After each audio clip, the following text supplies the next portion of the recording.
But I do understand, as an architect by profession, the importance of the spirit of place. And as a practitioner in local government for longer than I care to remember, 25 years and rising, I do absolutely recognise the importance of pride and power of community. In Westport, as a place, and as a town, and as a community, if there were an Olympic sport for tidy towns or for community endeavour, it would have coined more medals than Mr. Phelps, and it certainly would have set more records than Usain Bolt has set to date, or is likely to set in the future, regardless of how much he's paid for each one he sets. Officially, paper of record, the best place to live in Ireland, doesn't come about by any accident. There are many reasons for it, and I think one of the keys to it is the whole thing of collaboration and inclusion. This is a town, this is a community where there's a place for everyone to contribute. And whether your passion is in the tidy towns area, or whether you're a researcher, or whether you're an artist, photographer, or an historian, there's lots to be done in this town, there's lots to be done in this community, and there's plenty of place for everyone to bring their particular passion to bear. The whole process is motivated and driven by pride of place and a sense of self. When I say self, I mean both self-worth and self-belief. And that's not arrogance, nor anywhere close to it. It's about believing in what one is capable of and what one is worthy of, and where one's place is on the island and in the world. The results are self-evident when you look around the town. And the work of Westport Historical Society has been one of the keys to the transformation. It has been a transformation that's happened in Westport over the last 30-odd years. I remember when I came to town first, the whole of the Wyatt, or the octagon rather, in front of the Wyatt, was just a tarmac sea. Shambles of parking all over the place. You could have probably seen 10, 12 derelict sites on Bridge Street alone. And the rest of the town was in that kind of state. The transformation over 30 years has been remarkable. The work of the town council, the county council led by my predecessor, and others have been part of that transformation.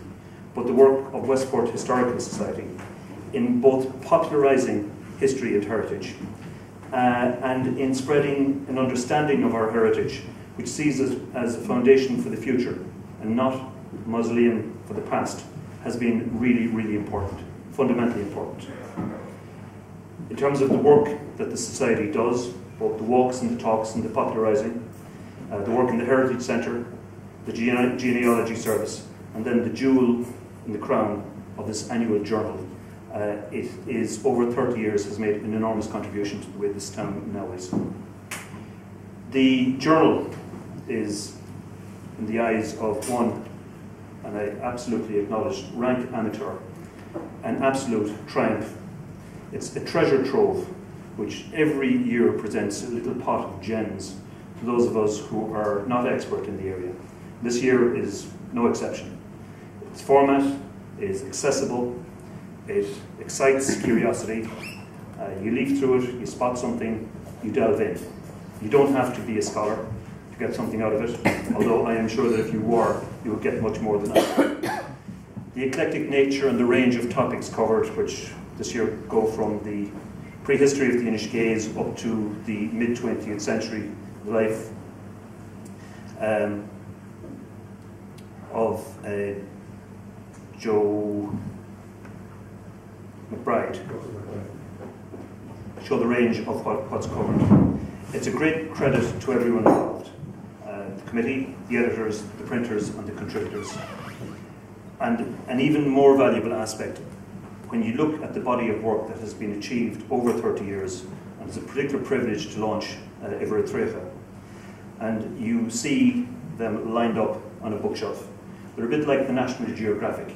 They never ever go out of date. They're a reference library not just for this area but for the county at large. And whoever had the idea of putting the back issues on the net, I'd like to commend them for their vision and for their generosity. There are issues over the last 30 years which are as fresh and relevant today as they ever were.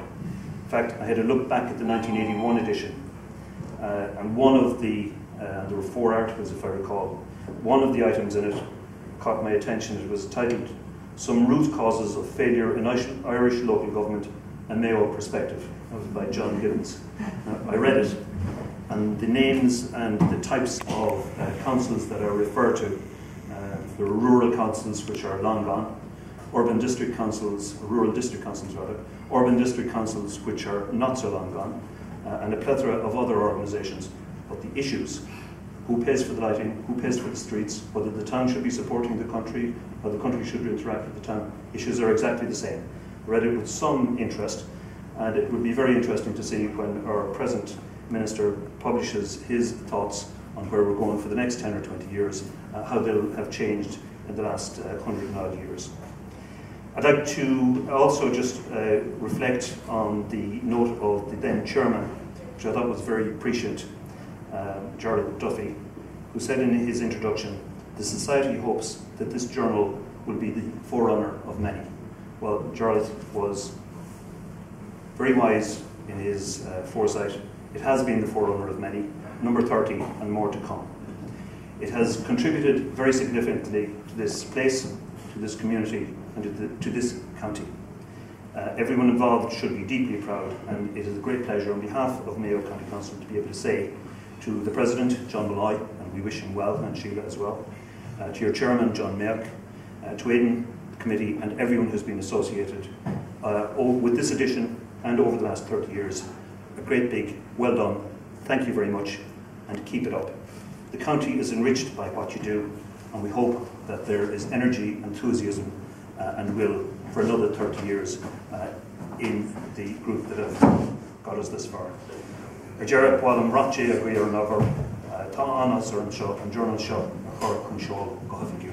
Thank you very much.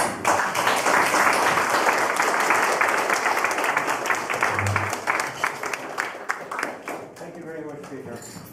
I want to name which number. I just want to, the few people I have to thank. Thank Peter again. Thank John for his talk. To thank the Morton family for their presentation. And to thank Colin and Dolores Cronin for hosting us here tonight. They've gone through a lot of trouble, and thanks to them again.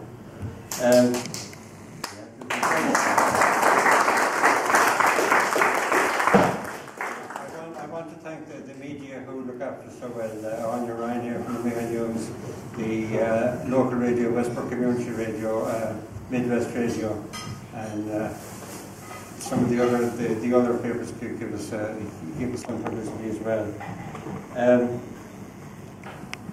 As the Reverend Fel Rogers is here, I just want to thank him for allowing us to use the church as part of our historical walk. It's a great asset to the town, and it's really good that we can go to the church on our walk and point out the beautiful place it is. Thank you, Fel.